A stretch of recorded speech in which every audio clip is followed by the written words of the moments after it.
C'est un nationaliste, mais vraiment un nationaliste assez extrême dans ses positions, même il a mis un peu d'eau dans son vin depuis le temps qu'il est devenu Premier ministre. Mais derrière tout cela, c'est vrai il a des idées et des idées assez arrêtées sur l'histoire de l'Inde aussi. Et il a envie de faire en sorte que ça soit plutôt ça qu'une autre vision de l'Inde qui soit présentée par les chercheurs, les universitaires.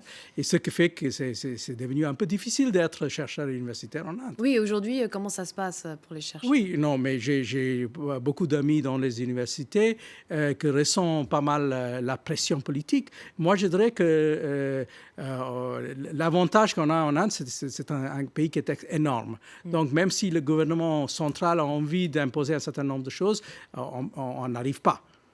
C'est-à-dire, le pire, c'est si on est à Delhi. Parce que là, on est vraiment proche du gouvernement. Mais dès qu'on s'éloigne un peu, on est dans une autre province, dans une ville qui est à 2000 ou 3000 kilomètres de Delhi, on peut quand même mener une vie un peu à l'abri de ce genre de choses. Et vous pensez que c'est dangereux, son discours, de dire, par exemple, que les textes sacrés sont l'histoire?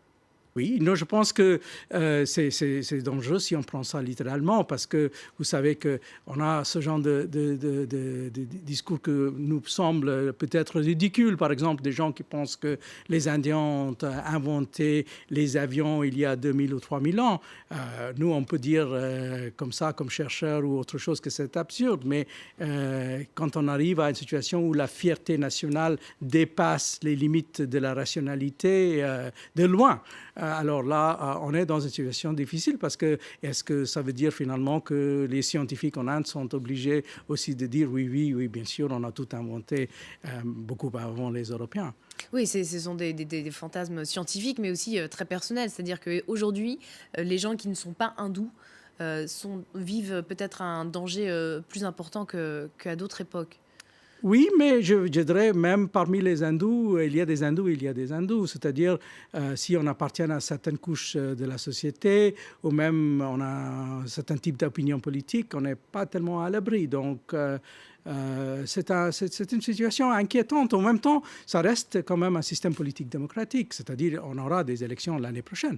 Mm. Donc, ce n'est pas comme si on est passé à une dictature. C'est pas du tout ça.